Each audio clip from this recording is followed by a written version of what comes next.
Hey you guys, it is Heather with K-Tom Restaurant Supply, and it's been chilly this week at K-Tom.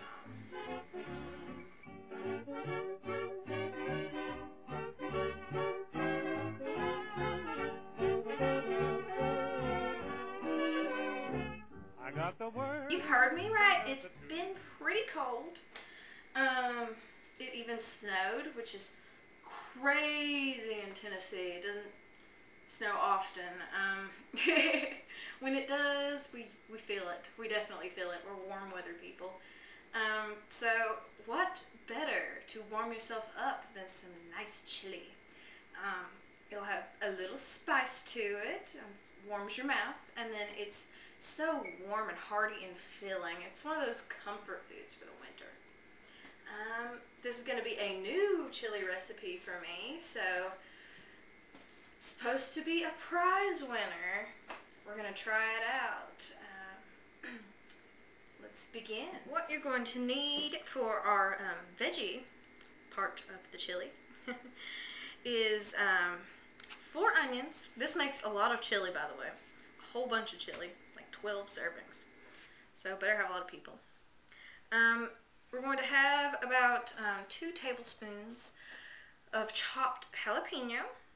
And I've got 2 peppers here as well, green peppers chopped up. You may notice that they're not actually chopped like like they should be. It's because I wanted to show this baby off. This is the Rosle vegetable chopper, and that's all you do. You press down on that ergonomic handle, the blades twist, and it's chopped. It's very, very easy to use. You can either take this off or keep it on and put your choppables inside. I got the words, I got the tune. I've been rehearsing under the moon, but I got nobody to hear my song, so I'm humming to myself. Once we get them pretty finely chopped, we'll start with our next step. The next step to this process is also just pretty easy. Gonna add it all to a Dutch oven, like my Lodge Dutch oven, pretty thing. And set it over medium high heat. And you see there's a lot in there. I told you it's gonna make a lot of chili. But it will decrease in size a little bit. We're just gonna cook this until all the meat is browned and cooked all the way through. And then we'll move on to our next step.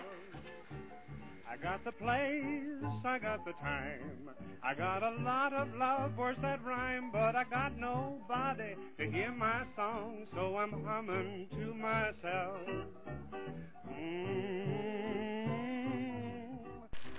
Alright, you guys, I have drained our meat of the excess oil.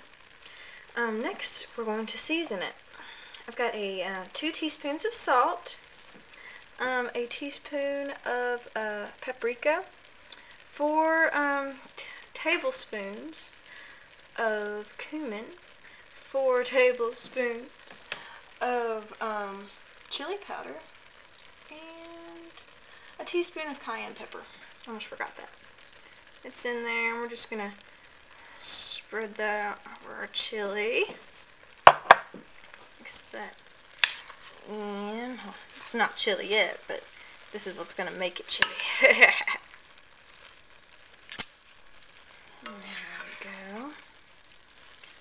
go. Next, I'm going to add 2 cans, 15-ounce cans, of tomato sauce.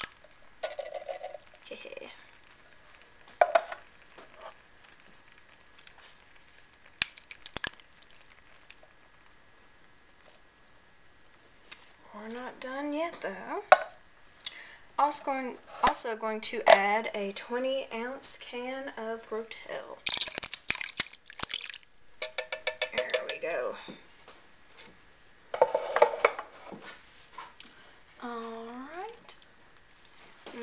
this up a little.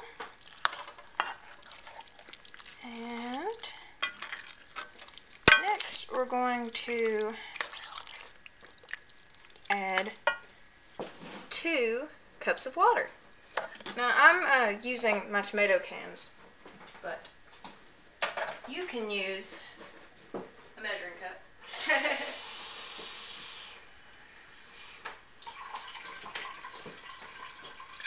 And I'll just get that excess tomato out of there.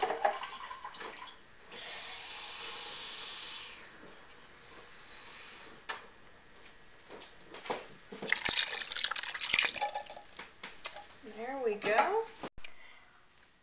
And that, you guys, is where most of the work in this chili actually ends. All the work, really. Well, I think. Unless you count eating it as work. I don't. I'm going to turn the heat up on this darling pot of chili to be. And I'm going to turn it back up to medium-high. I stuck it back down to medium earlier because this cast iron, it heats up so well. But it's back on medium-high, and we're going to wait till it starts getting all bubbly and boily. Now that we got it bubbling, we're going to add our beans. These are just canned red kidney beans. And I've drained them and rinsed them off. There's 1 can. 2 cans. 3 cans. And then we're going to use about a little less than half of the other can. So that's 3 cans and a little less than half of another can. You can use the extra beans for Spanish omelet or something. I don't know. Something cool.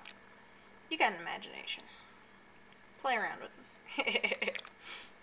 Just going to mix those in real good. And then we're going to lower the heat down to a simmer. And I'm going to cover it up. There we go.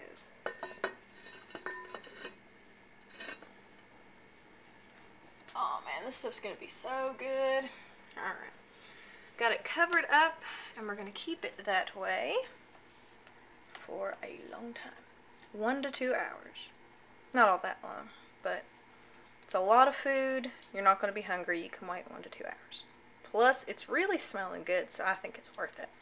I guess we'll find out in 1 to 2 hours.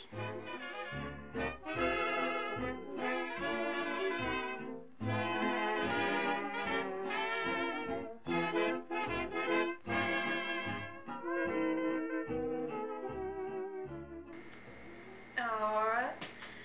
Our chili has simmered for a few hours. The longer the better, of course. And it's time for the taste test.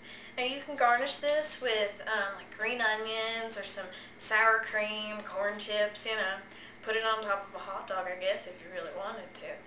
But I'm just eating mine with a little bit of sharp cheddar cheese grated in there. Take a good bite and we'll see if this is an award-winning chili recipe or not.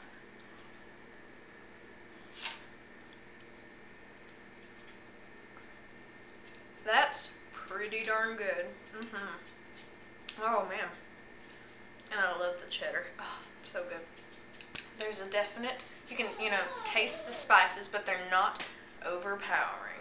So, it's not too spicy. It's not like the killer chili. But it's got a really, really good flavor. You can taste all of the green peppers and stuff. Well, try this one out. It'll definitely warm your bones. And have a great weekend.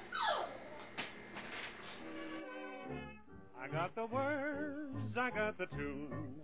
I've been rehearsing under the moon, but I got nobody to hear my song, so I'm humming to myself. I got the place, I got the time. I got a lot of love, words that rhyme, but I got nobody to hear my song, so I'm humming to myself.